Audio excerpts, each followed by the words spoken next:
I'm going to use 3 tablespoons of the sauce. How many did I put in? Oh, dang.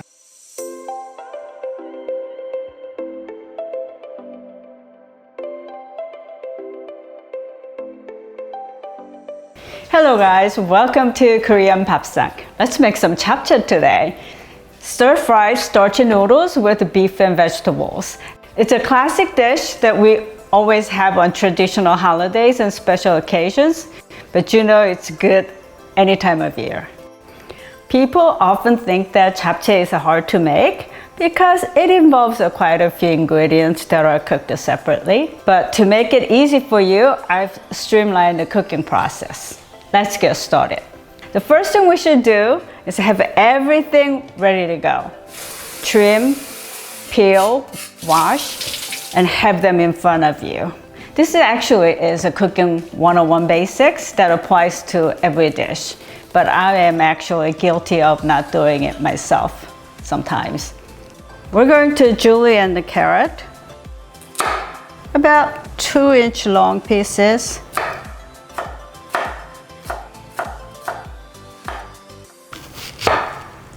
We're just going to use a half medium onion and thinly slice this too.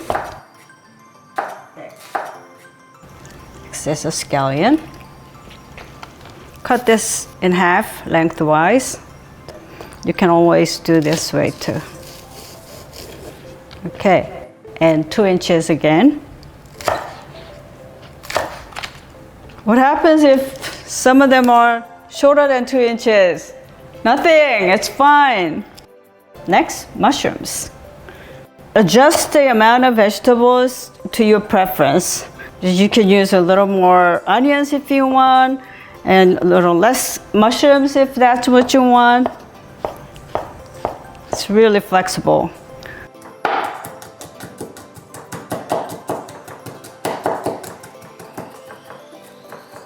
Okay, this looks good. All right, now we're gonna cut the meat. I'm using beef here. This actually is chuck tender. Use any tender lean cut. Just don't use anything that's tough. So we're gonna cut this into thin strips.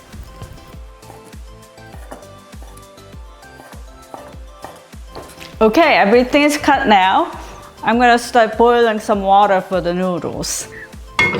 I have 5 cups of water here, and this is gonna be the only pan I'm gonna use to cook everything as part of our streamlining process. So while that's boiling, we're gonna make the sauce. Here's the step I do to make the process a little more efficient. I make a bowl of sauce to be used during our entire cooking process, so I don't have to reach for different sauce ingredients every time. 3.5 tablespoons soy sauce and 2 tablespoons sesame oil. Okay, the sugar, this is about 3 tablespoons, but you can reduce it a little bit if you don't like it sweet. You know, the secret to delicious japchae actually is that right balance between the sweetness and the saltiness. A lot of times, japchae doesn't taste right. You just need a little bit of soy sauce or a little bit of sugar. That will fix it. And here's a tablespoon sesame seeds and some freshly ground pepper. Okay, the last thing is 2 teaspoons of garlic. Mix it all up until sugar is dissolved. Done. And our water is boiling. Let me get the noodles out. These are Korean sweet potato starchy noodles called dangmyeon. I always have a bag or 2 in my pantry. I think I get them every time I see them on sale. Once they're all in, let them cook. We're gonna come back in 6 minutes. All right, about 6 minutes. It looks really nice and soft, but best way to see if the noodles are done is just try one. These noodles should not be al dente or hard to chew. this really is a little longer. It needs to be softened a little longer. All right, this looks really good. Done. Okay, now we're gonna rinse it.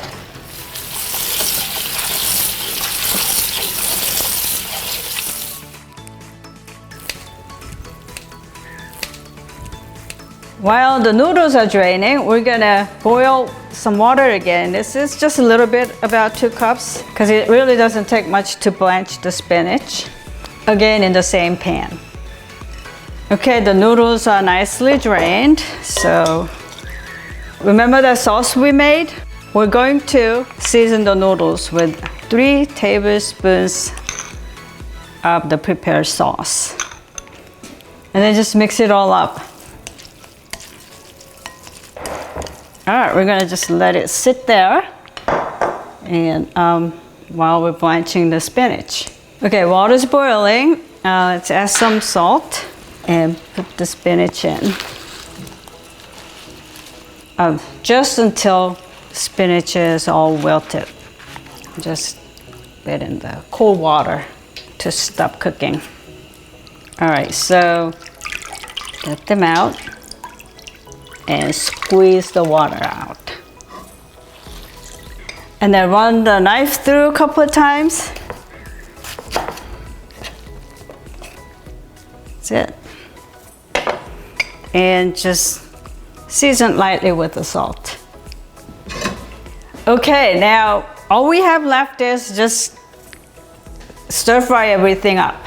I'm gonna start with about half tablespoon oil, and we're gonna stir fry noodles first. Stir well so it doesn't stick to the pan. It shouldn't because it's a non-stick pan, but just in case. Okay, beautiful. So we're done with this. Transfer it back to that bowl we were using. Okay, in the same pan, we're gonna stir fry our vegetables. And this time I'm gonna put carrots. And I'm gonna lightly salt. Notice I'm doing this in the one side of the pan. I'm gonna add onion to the other side. You can really stir fry all together, but I like to keep my onion color white. Okay, and then I'm gonna add scallions to that. Okay, so I think these guys are done.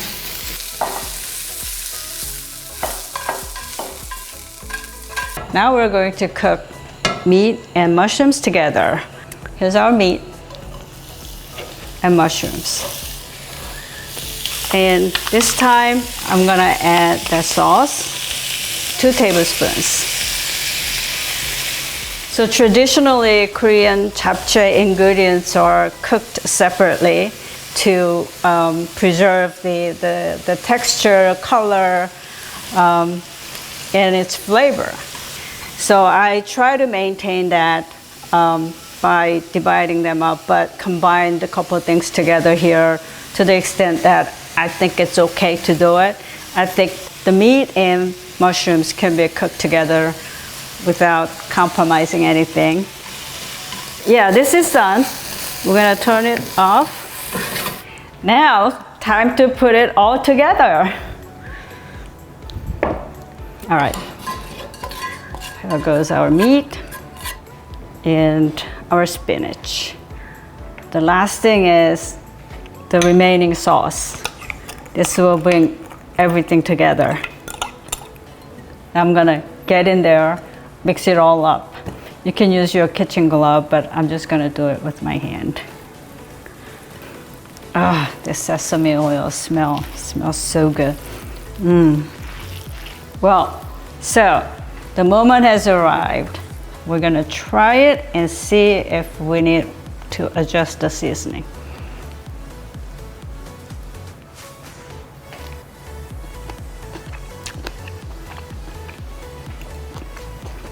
You know, guys, the sauce ratios, really every time I make this, comes out perfectly.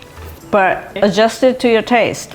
A little bit more soy sauce or a little bit more sugar, even a little bit more sesame oil if you want.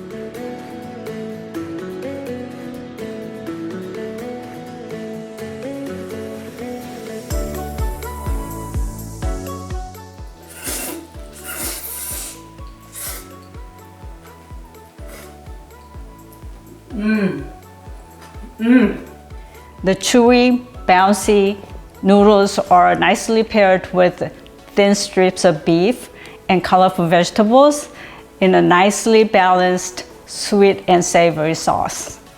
How does that sound? And how was it? It was not that difficult, right? Thank you for watching, guys. Hope to watch more of my videos and subscribe. See you next time.